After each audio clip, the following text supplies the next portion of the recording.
కుమార్ గారి మంచి యాక్టర్. కాజల్ తను కూడా రాక ఈ సినిమాలో ఒక మంచి క్యారెక్టర్ చేసింది. ప్లస్ రివీల్ చేయకూడదు, ప్రభాస్ గారు ఈ సినిమాలో 20 to 30 minutes సెకండ్ హాఫ్లో వస్తారు అంతే, అది కూడా 15 minutes తర్వాత. ఆయనను చూపించే వరకు చూపించారు. ఆ సినిమా ఆయన చూపించేంత సేపు చాలా మందికి ఒక ఎలా ఉందంటే ఫుల్ ఎనర్జెటిక్ అనమాట. స్క్రీన్ మొత్తము ఒక విజిల్స్ కానివ్వండి, పేపర్స్ కానివ్వండి. ఫస్ట్ హాఫ్లో విష్ణు గారిని చేసేటప్పుడు ప్రతి లవ్ ట్రాక్స్ కానివ్వండి, ప్రతి సీన్స్ కానివ్వండి, వాళ్ళు ఏం రాసుకున్నారో, వాళ్ళు ఏం చూపించారు. ఇంకోటండి, శ్రీకాళహస్తిలో ప్రధాన అర్చకులు నేను అక్కడి వరకు వినిపించే వరకు నేను చెప్తాను. నేను వెళ్ళొచ్చా మొన్న రీసెంట్గా చెప్తున్నా, శ్రీకాళహస్తిలో ప్రధాన అర్చకులు కానీ ప్రతి ఒక్కటి విషయం తెలుసుకొని మేము ఈ సినిమా మేము రాసుకున్నామని ఆయనే చెప్పారు. కానీ మీరు ఎక్కడ చూపించారని నాకు అర్థం కావట్లేదు. నేను వెంకటేశ్వర స్వామి భక్తుని కూడా చెప్తున్నాను, నేను అన్ని టెంపుల్స్ తిరుగుతానని కాదని ఇట్లా, కానీ దేవుణ్ణి మాత్రం కించపరిచి చూపిస్తున్నాను. నిన్న హిందూ సంఘాల వాళ్ళు చాలా మంది కూడా ఈ సినిమాని ఆపడానికి main one of the reason మీరు ఈ సినిమా చూస్తే మీకే అర్థమవుతుంది. ప్లస్ ప్రభాస్ రోల్ మాత్రం చాలా హైలైట్గా చూపించారు. ఎందుకనంటే ఆయన ఫ్యాన్స్ అనేది పక్కన పెట్టేసాను, ఆయన role as a Rudra character చాలా పవర్ఫుల్ విత్ ఎలివేషన్. బీజిఎం మాత్రం ఎక్కడ కూడా తగ్గకుండా చూపించారు. ఎందుకంటే ప్రాణం పోసారు సెకండ్ హాఫ్లో అని చెప్పాలా. ప్రభాస్ గారు ఎక్కడున్నా కూడా మీరు ప్రెస్ మీట్లో కానివ్వండి, సక్సెస్ మీట్లో కానివ్వండి, ప్రీ రిలీజ్ ఈవెంట్లో కానీ మీరు ఎక్కడ రాకపోయినా కూడా మీ క్రేజ్ అలా అంటే మీరు సినిమా లేట్ అయినా చేయొచ్చేమో, కానీ ఫ్యాన్స్ మాత్రం మీకోసం ఎప్పుడు కూడా, ఎందుకంటే బ్యాక్ టు బ్యాక్ ఫామ్లో ఉన్నప్పుడు ఇలా చేస్తే ఆయన మీద కూడా కొంచెం నెగిటివ్ స్ప్రెడ్ చేసి చాలా వరకు ఉంది. ఈ సోషల్ మీడియాలో పొద్దున్న చూడండి, ప్రభాస్ కోసమే సినిమా రండి అంటే అది కాదండి. యాజ్ ఎ మూవీ లవర్గా నేను చెప్తున్నాను, సినిమా కోసం రండి, ఫుల్ లెంత్ చూడండి, అసలు ఏంటి ఎక్కడ మిస్టేక్స్ ఉన్నాయో మీరు కూడా క్యాచ్ చేయండి.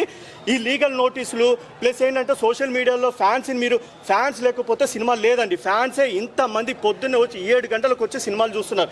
ఇదే పనిగా కేవలం ఇంతమంది రావడానికి తెలుగు స్టేట్స్లో ప్రతి థియేటర్లో హంగామా ఉందనంటే మెయిన్ ఎస్పెషల్లీ ప్రభాసే. నేను ప్రభాస్ ఫ్యాన్ కాకపోయినా కూడా ప్రభాస్ని ఇష్టపడుతున్నాను. ఎందుకనంటే ఆయన డైలాగ్ డెలివరీ కానీ ఆయన ప్రతి సినిమాకి ఎక్స్పెరిమెంటల్ చేస్తారు. మీరు బాహుబలి కానివ్వండి, ప్రతి సినిమా చూడండి, రాజాశ్యామ్ కానివ్వండి, ప్రతి సినిమా కూడా ప్రతిదీ ఎక్స్పెక్టేషన్. ఈవెన్ రాజాశ్యామ్ చిన్న గ్లిమ్స్ కోసమైనా కూడా ఎంతమంది ఎగబడి చూస్తారు, మిలియన్స్లలో ఉంది. ఈరోజు అలాంటి సినిమా కోసం వెయిటింగ్ చేస్తున్నారు. ఈరోజు మెయిన్ ఈ సినిమాకి రావడానికి ప్రభాస్ కోసమే వచ్చారు. ఈ సినిమాలో కొన్ని మైనస్ పాయింట్లు ఉన్నాయి, ప్లీజ్ దయచేసి చెప్తున్నాను. ఈ సినిమా సెన్సార్ బోర్డు వాళ్ళకు కూడా నేను ఇక్కడి నుంచి రిక్వెస్ట్ చేస్తున్నాను, సార్ మీరు ఈ సినిమాని కొంచెం ఫస్ట్ హాఫ్లోగా మెయిన్ సీన్స్ కొంచెం ట్రిమ్ చేయండి. సెకండ్ హాఫ్ మాత్రం ట్రిమ్ చేయకండి. ఎందుకంటే సెకండ్ హాఫ్ మెయిన్ ప్రభాస్ గారి కానీ క్లైమాక్స్ వరకు కొన్ని సీన్స్ ఇంపార్టెంట్ ఉన్నాయి, అవన్నీ తీసేస్తే కూడా చాలా కష్టమైపోతుంది. కాబట్టి నేను ఫ్యాన్స్కి ఎస్పెషల్ ఇదే మెయిన్ చెప్తున్నా, దయచేసి కూడా సినిమా బాగాలేదని చెప్పేసి ఎవరు పడితే వాడు రాత్రిపూట చూసేసి యూట్యూబ్లలో లింకులు పెట్టేసి చూడమని చెప్పకండి. ఎందుకంటే విష్ణు గారు యాజ్ అ ప్రొడ్యూసర్గా కమ్ హీరోగా కష్టపడి చేస్తుండొచ్చు, ఆయన బడ్జెట్ ఎక్కువ పెట్టారు. అలాగే 100 కోట్లు సార్, అది సెకండ్ ఆప్షన్, దాని గురించి మనం మాట్లాడకూడదు. ఎందుకంటే ట్రోల్స్ చాలా జరుగుతున్నాయి, కలెక్షన్స్ కూడా 100 కోట్ల బడ్జెట్ ఎలా అని చెప్తున్నాను అంటున్నారు. మీరు ప్రతి ఫ్రేమ్ టు ఫ్రేమ్ చూడండి. ముంబైలో వర్క్ జరిగినట్టుంది, ఇది ఎస్పెషల్లీ సీజీ వర్క్ కంప్లీట్ ముంబైలో జరిగినట్టుంది. ఎందుకంటే హరిహర వీరమల్ కూడా ఈ మధ్య సీజీ అంతా అక్కడే జరుగుతుందని తెలిసింది కాబట్టి ఇన్ఫర్మేషన్ చెప్తున్నా. వాళ్ళు చూపించేటప్పుడు మనకి రైట్ సైడ్లో CGI అని చూపిస్తారు. CGI అని అంటే దాంట్లో కొన్ని మెయిన్ ఇంపార్టెంట్ సీన్స్ గ్రాఫిక్సే ఉంటాయి, యానిమేటెడ్ సీన్స్ మాత్రమే ఉంటాయి.